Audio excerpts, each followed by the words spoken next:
Mamunog nga ulan na eksperyensyahan kagabi sa syudad kag pila ka parte sang probinsya sang Iloilo. Mabaskog nga ulan nagtugas ang huol sa pila ka mga motorista. Pila ka mga balay sa subdivision sa banwa sang Pavia, ginsulod sang tubig baha. Ining balita ang gintutukan ni Daryl Marie Sarmiento.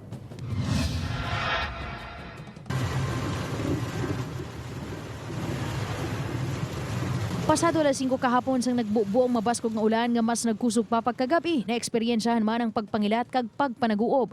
Bangod sa pagulan, halos nangin zero visibility ang dalan sa diin Pila ka National Highway ang daw kaangay sang nag-awas nga suba. Samtang sa post ng netizens, makita ang mataas nga tubig baha sa isa ka subdivision sa bahin sang barangay Pandak, Pavia. Sunod sa isa ka netizen, naglabot sa tagabati sang baha sa gate sang subdivision.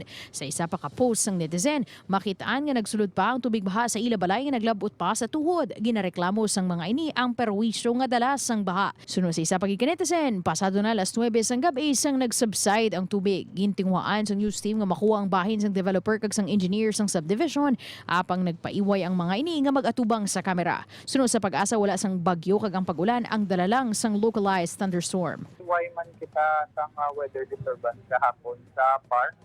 Abang mo to ang experience sa kagabi sa severe thunderstorm. Sa datos ng pag-asa Western Visayas, naglabot sa 98.0 mm ang ulan nga nagtupa kagabi. Magluwas sa syudad sang Iloilo, naka-eksperyensya man sang pag-ulan kag pagpanaguob ang mga banwa sang Putotan, Haniway, Maasin, Cabatuan, Badyangan, Barotac Nuevo, Dumangas, New Lucena, Liganes, Santa Barbara, Zaraga kag pila ka bahin sa probinsya sang Guimaras. Bali usual sa mga evening thunderstorm. Kagang iya nga rainfall ma'am nakalambot sa torrential rain shower. Nagpaandaman ang pag-asa nga mangin alerto sa tion nga magbaskog ang pag-ulan kag pagpangilat. Upod kay Hans Tisierto, Daryl Marie Sarmiento, One Western Visayas.